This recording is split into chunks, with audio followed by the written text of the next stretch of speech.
Hola, les habla Jessica Dos Santos, periodista, escritora, autora de Caracas en Alpargatas. Quiero agradecer la invitación a esta Feria Internacional del Libro de Venezuela, donde además tengo el inmenso placer de hablarles de una joya maravillosa como es Caracas Física y Espiritual de Aquiles Nazoa, un libro que nos ayuda a enamorarnos de la ciudad a través del conocimiento. Uno no ama lo que no conoce y esto es un libro que nos permite realmente adentrarnos en los orígenes de esta ciudad caótica, pero que también es capaz de despertar lo mejor de cada uno de nosotros. Y Aquiles nos las presenta a través de un recorrido hermosísimo, con unas crónicas maravillosas que nos hablan de Caracas desde sus inicios, desde que resistió, por ejemplo, a la colonización, cómo lo hicieron los pueblos indígenas que habitaban esta zona del país, cómo fue esa ardua lucha y cuáles son los distintivos que tuvo esa resistencia en comparación con los de otros países de nuestra América Latina. Todo eso está plasmado en Caracas Física y Espiritual, así como también está lo que vino después, digamos, lo que quedó de esa fusión entre nuestros indígenas, entre los españoles y también, por supuesto, entre los esclavos, ¿no?, traídos del continente africano. De allí, bueno, salió también buena parte de la cultura que conocemos actualmente y de la gastronomía, por ejemplo, que predomina en nuestro país.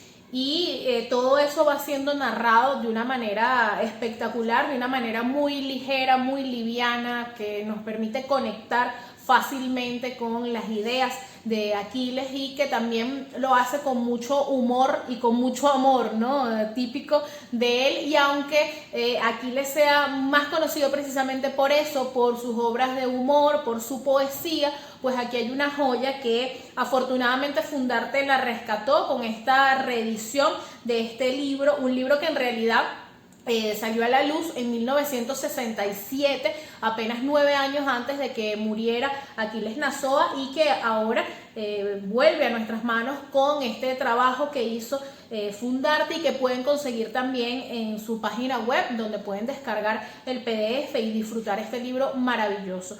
Yo me pregunté varias veces cómo presentarles el libro, cómo hablarles de Caracas Física y Espiritual, y decidí hacerlo a través de lo que yo aprendí leyendo este libro, de lo que quedó en mi mente, que creo bueno, que es la forma más sabrosa, digamos, de intentar invitar a otro a conocer lo que a nosotros nos gustó, ¿no?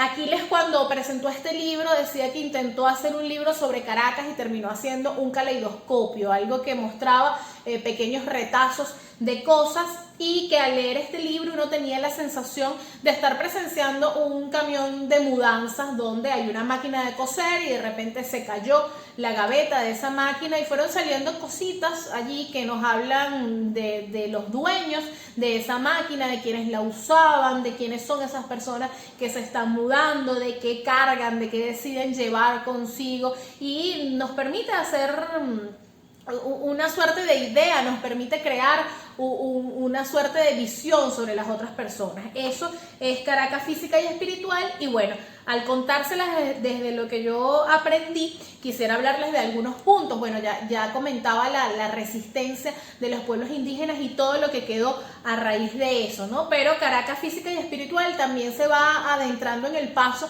de los años, y hay unos datos muy curiosos. Por ejemplo, la llegada de la medicina a la ciudad de Caracas. En aquel entonces, nos cuenta Aquiles, que era para los doctores, para los médicos, era indigno realizar cirugías, así que esto era un trabajo que quedaba en manos de los barberos de la ciudad. También a través de este libro nos enteramos que el primer hospital público de Caracas se encontraba donde hoy está el Teatro Municipal, y fue construido en 1602, apenas 2 años antes de eso.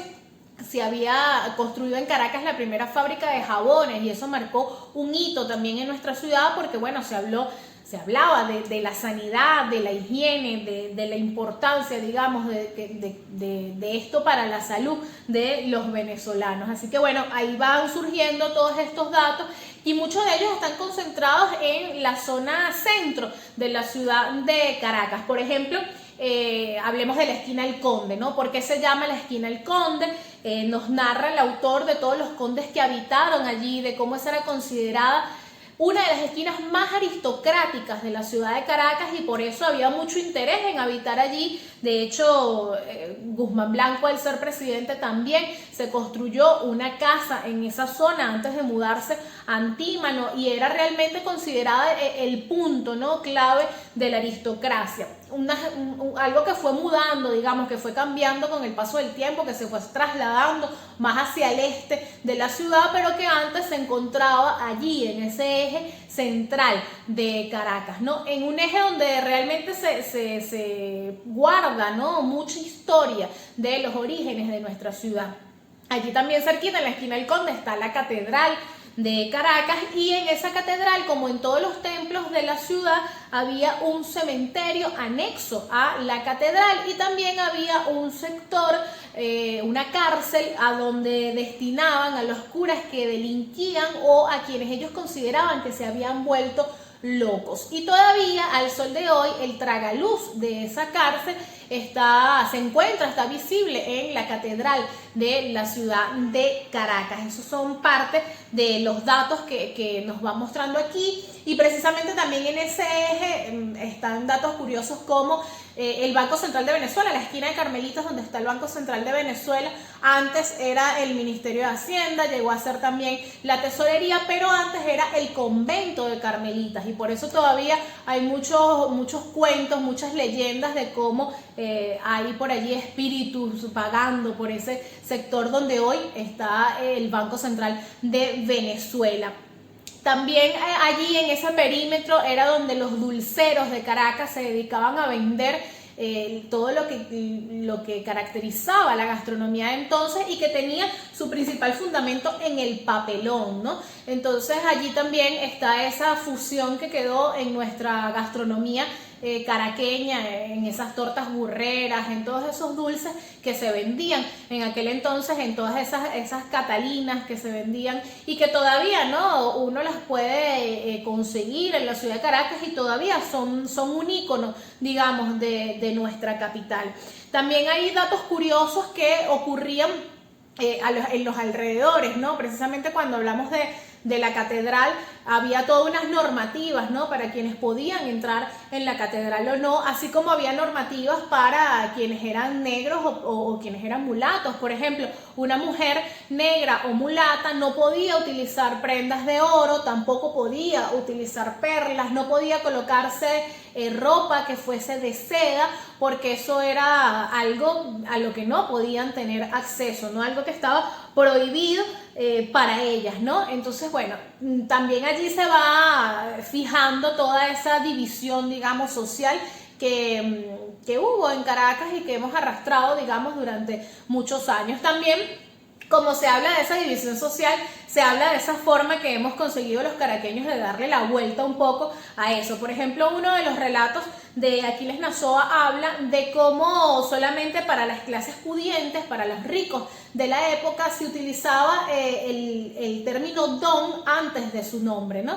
Ese término don estaba reservado únicamente para las personas con poder adquisitivo, y de repente hacia finales ya de la colonia se le dio la posibilidad a ciertos criollos de usar ese don siempre y cuando lo comprasen antes, ¿no? Luego los caraqueños fueron haciendo una fusión con todo esto, y de repente hoy a cualquiera lo llaman don, así como en su momento cualquiera era doctor, ¿no? Entonces ahí está un poco también la rebeldía. De repente a veces no lo sabemos, pero esa es la rebeldía que tenemos los caraqueños, que siempre hemos tenido los caraqueños, y que tienen orígenes históricos, aunque a veces ni siquiera nosotros estemos totalmente claros sobre eso, aunque sería bueno estarlo, ¿no? Y precisamente se logra a través de títulos, de lecturas, de maravillas como este libro de Aquiles Nazoa. También con todo esto de quien tenía poder adquisitivo y no,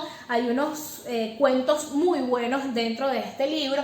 Por ejemplo, el primer cementerio público de la ciudad estuvo en el extremo oeste de lo que hoy conocemos como la avenida San Martín. Ahora, había todos unos rituales cuando se hablaba de funerales. Por ejemplo, si se iba a velar a un niño, tenía que hacerse necesariamente a la luz de la tarde, no había velorios de niños que fuesen en otro horario. Pero también luego empezaron a haber nuevas normativas porque empezaron a incursionar nuevas cosas en esa Caracas. Por ejemplo, las carrozas fúnebres, ¿no? Algo que por supuesto también estaba destinado únicamente a quien tuviese poder adquisitivo, digamos, para darse ese lujo, ¿no? Los que no tenían poder adquisitivo tenían unos velorios muy tristes, ¿no? Unos entierros muy tristes. Primero, dependían de la caridad de la iglesia en esa época, hasta que se instauró algo que llamaban tributo al pobre, tributo a los pobres, y a través de ese tributo el municipio se tenía que encargar de los entierros de la gente pobre, pero para eso el municipio contaba con un solo ataúd. Entonces se llevaban a la persona, la arrojaban en lo que ellos llamaban un suelo limpio, y luego ese mismo ataúd era devuelto hasta la municipalidad, y allí otro pobre iba a ese destino infeliz, como lo llamaba Aquiles Nazoa, porque bueno, aún después de muerto se puede seguir teniendo destinos más infelices que la propia muerte, o más indignos que la propia muerte, ¿no? Todo eso está plasmado en Caracas Física y Espiritual, y realmente es un libro maravilloso que nos hace ubicarnos en lugares que antes no hubiésemos conectado con esto. Por ejemplo, otro de los cementerios más famosos de la época estaba ubicado en donde hoy está el Hospital Vargas. Era un cementerio llamado San Simón durante muchísimos años, desde el 1857 hasta 1889. Fue un cementerio, y luego entonces se abrió paso a modificar ese terreno para convertirlo en lo que actualmente es el Hospital Vargas, ¿no? Entonces de repente muchos estuvieron en ese hospital, no tienen ni idea que antes eso era un cementerio, así como estuvieron viendo una obra en el Teatro Municipal y no tienen idea de que eso llegó a ser el primer hospital de la ciudad de Caracas. Eso pueden parecer datos que uno dice, bueno, ¿y qué le aporta esto a mi cotidianidad? Pero aporta mucho, porque es la lectura necesaria para nosotros entender por qué hoy somos la ciudad que somos, por qué hay cosas que deben modificarse en nuestra ciudad, o porque hay cosas con las que nos sentimos y otras con las que no nos sentimos ni siquiera un poco identificados, ¿no? Eso también es una de las reflexiones más profundas de Aquiles Nazoa en este libro, y es como Caracas es una ciudad que fue hecha según el antojo y según los caprichos de cada uno de los que llegó a gobernar la ciudad, y no fue del todo hecha pensando en la gente, o al menos no en la mayoría de las personas. Hay una partecita de Caracas Física y Espiritual que yo marqué aquí para presentárselas, porque creo que no pierde vigencia, ¿no? Seguramente, sí, seguramente Aquiles Nazoa tuvo mucho de visionario en este libro, ¿no? Esta partecita dice: de tan intrincada controversia de intereses, la nueva Caracas fue surgiendo como una ciudad improvisada, hecha para satisfacer pequeños caprichos y ambiciones, pero no verdaderas necesidades. Una ciudad desprovista de aquellos estímulos espirituales que necesita el hombre para hacer de la existencia un oficio que sea agradable y creador. La ciudad, como enseña Aristóteles, es una asociación de seres semejantes, la cual tiene por fin la vida más perfecta posible. Es la asociación del bienestar y la virtud para el bien de las familias y de las diversas clases de habitantes, para poder alcanzar una existencia completa que se baste a sí misma. Caracas es una ciudad nueva rica, calculada para entrenadores de automóviles, y donde lo suntuoso y artificial alcanzó una monstruosa prevalencia sobre lo esencialmente humano. Esa es la Caracas monumental que ha desarrollado las más grandes autopistas de América junto a los barrios pobres más miserables del mundo. Esta es la Caracas Física y Espiritual que plasmó Aquiles Nazoa, la misma que hemos venido arrastrando durante estos años, la misma que ha realizado cambios, pero que aún tiene mucho trabajo por delante para que todos los caraqueños nos sintamos identificados con la ciudad que habitamos y realmente podamos hacer los aportes necesarios, ¿no?, para esas transformaciones que Aquiles nos plantea en este libro. Así que bueno, la invitación desde esta Feria Internacional del Libro para todos ustedes es que descarguen el PDF de Caracas Física y Espiritual. Además la edición es muy bonita, cuenta con unas joyas fotográficas también en las que bien vale la pena detenerse, ¿no? Nada más la portada es la Caracas de los años 40 en la esquina de Ánimas a Plaza España, ¿no?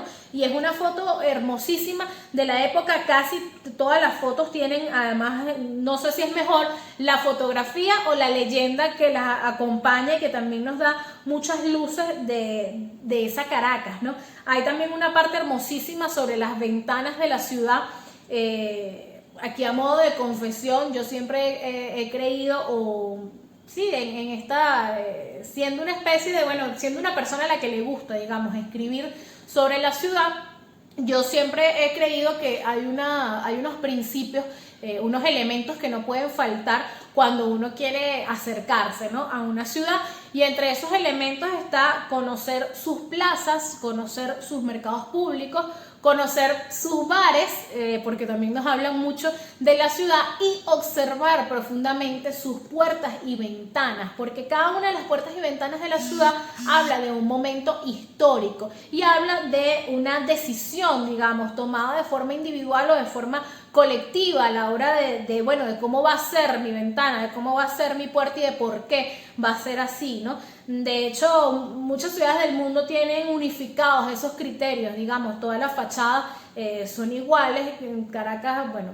Caracas no tiene nada igual y todo va muy rápido, ¿no? Pero las ventanas y las puertas de los edificios y de las casas de Caracas tienen muchas historias que contar, así como somos una ciudad que el nombre de cada esquina tiene también una anécdota, algo que decir, pues también es así con las puertas y ventanas de la ciudad, y Aquiles Nazoa lo plasma, lo explica muy bien en este libro. Así que bueno, para todos los amantes de Caracas, o de repente para todos aquellos que odian Caracas, pero se pueden abrir chance a una especie de diálogo, a intentar reconciliarse con la ciudad, bueno, Caracas Física y Espiritual es una linda manera de hacerlo, y además de entender que las ciudades no son solamente las cosas físicas que a veces no nos gustan, digamos, la ciudad no es solamente los problemas que tiene la ciudad es mucho más. La ciudad, además de ser un territorio, es el reflejo de las personas que la habitan, ¿no?